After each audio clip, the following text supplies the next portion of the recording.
Stop me if you've heard this one before. The SEC and the Big Ten want to change the college football playoff this year. Let's talk about what they want to do, seeding anybody, and how likely they are to get it done in 2025. What's up, kinfolk? It's RJ Young. I am not on a step mill. If this is your first time watching the #1 college football show, welcome. Thank you for joining us here. We talk college football year-round here, so if you like college football and you like what I got to say here, hit that subscribe button, like this video, and drop a comment below. Do you think the college football playoff should change its seeding formula to one that is direct, straight seeding? I'm gonna explain what that is, but I think you already got it. It's kind of all there in context. As you very well know, we had programs that got buys in the first 12-team college football playoff based on where they were ranked, how we were given the spots out, and which leagues they represented to a degree, right? But what I think is more important is what that outcome led to. So, many of you know, the Big 12 champ, Arizona State, they ended up with a bye. And because they ended up with a bye, they ended up with $8 million going to the conference. Guaranteed. It's money. Same thing happened for Boise State. We got a bye, right? Penn State, they got to host a home game, right? Notre Dame, they got to host a home game. We can keep going down the line here. So if we looked at straight seeding last year, the way that this would have looked would have been Oregon, Georgia, Texas, Penn State. It's your top 4 seeds, okay? That means that we would have not seen teams like Arizona State get the 4 seed, and we would have ended up with an 8-9 matchup that was much more, shall we say, to our palate, right? As opposed to, say, Tennessee and Ohio State, we've got Boise State and Indiana. Not as sexy a matchup, but it would have protected the bigger names and, frankly, the better teams getting deeper into the college football playoff. As it worked out, as you very well know, we ended up without an SEC team in the national championship game for the second straight year. We ended up with a Big Ten champion for the second straight year. And we ended up with Notre Dame playing in the national championship for the first time since 2012, right? These things are things that Greg Sankey and Tony Pettiti would like to see changed going into 2025. Now, they've got some say-so that they're probably going to use for 2026, right? As basically the majority shares at a table. This year, they would have to get the 10 commissioners plus Notre Dame's athletic director on board with making a change to the straight seeding. And it's pretty clear that they're going to face some opposition when they have this meeting. We get this from Ross Dellinger, who did some great work, Yahoo Sports on this, where he got to talk to some of these commissioners. And he figured out what I think most of you might figure out. If you're the Mountain West, why the hell would you... Why would you give up the free pass and the money that comes from a selection committee thinking you're one of the teams that deserves a bye? And if you're the Big 12, you got Arizona State, who at the start of the year was picked dead last, right? Who did not go undefeated, nothing like it, and ended up in a place where they get to take Texas all the way to the front door, okay? Double overtime. Damn near got kicked out the house in Texas. Why would you want to give that up? If you're the ACC and you got not one but 2 teams into the college football playoff, and you didn't need to have the bye, you still would rather have that. Now, the format and going from 14 to 16, they're going to table that, I think, until 2026. I think most people here already are on board with 16 if we're going to expand. There are already many people that think that 12 is the way to go. 14 just sounds stupid on its face to everybody. And it sounds like the SEC and the Big Ten might risk really alienating a large part of the country, right? I don't think that is going to happen because while college football is not the NFL, you got to do a whole lot to piss off the majority of college football fans to get them to not watch the thing, right? But making sure that 4 SEC teams and 4 Big Ten teams get into the college football playoff, maybe that's a bridge too far if you just got 6 other teams representing the rest of college football, and you're picking 8 teams from what is essentially 34 programs plus Notre Dame. So you really got 5 spots if Notre Dame is good that year that you're going to be able to extend to the Big 12, the ACC, to the Mountain West, to what the Pac-12 is going to be right down the line.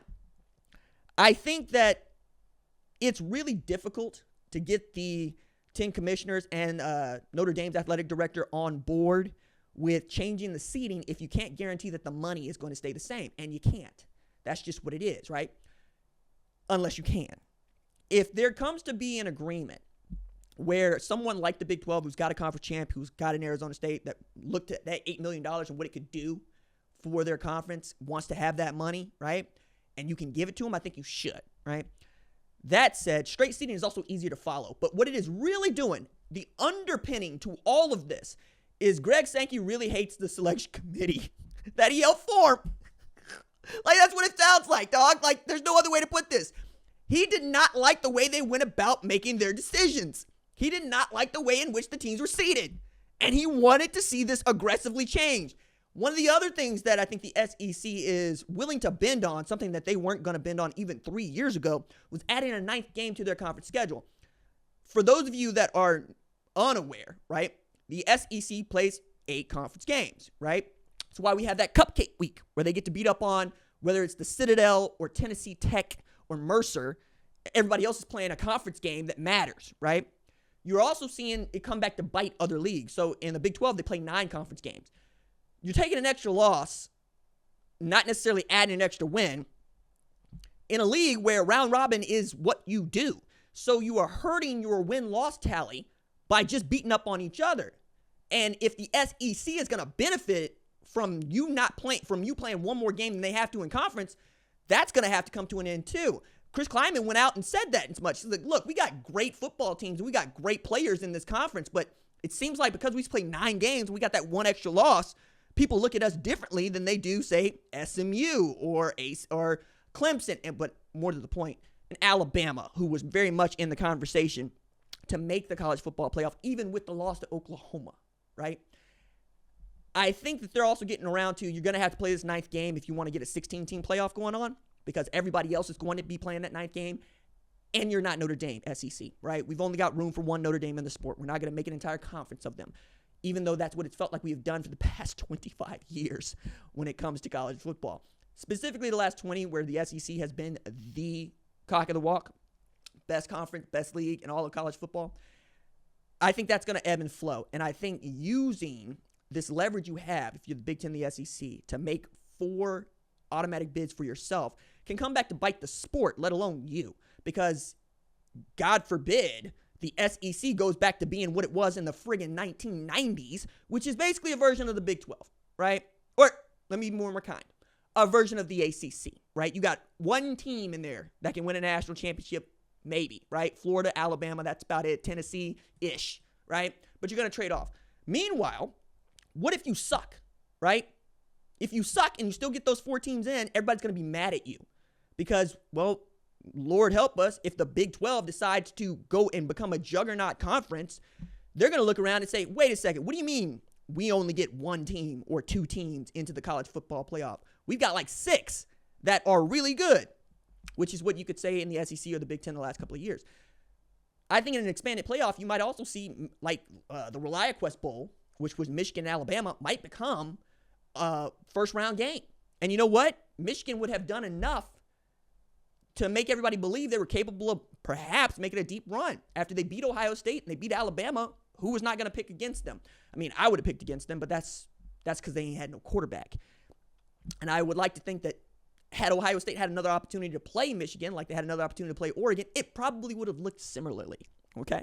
Let's get that out there.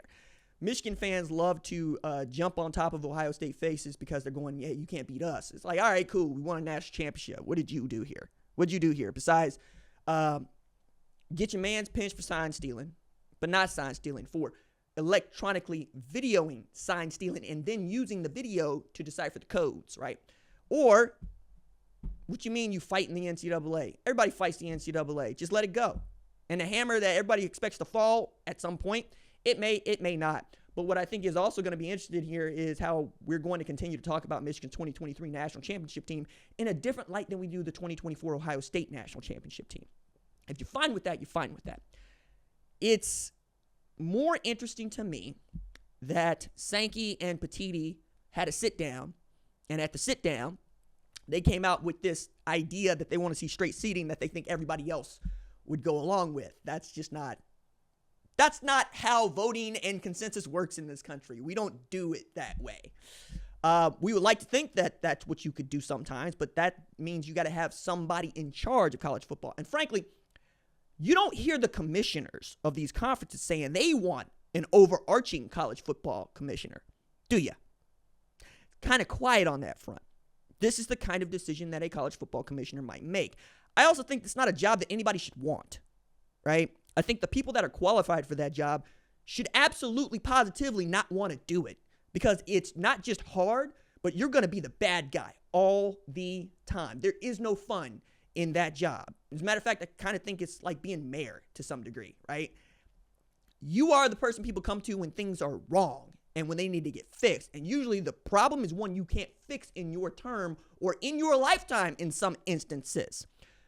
But nobody comes to you when it's working well. It's like air conditioning. It's like offensive line, frankly. Nobody complains when it works. They only complain when it sucks. And the more it sucks, the worse they're going to blame you. Anybody that says they want to be the college football playoff commissioner, college football czar, I'm going to look at skeptically.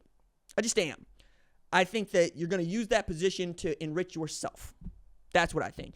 I think it should be like Maximus Decimus Meridius when Marcus Aurelius said, I need you to be the emperor of Rome. He's like, please just let me go home. I don't want that job.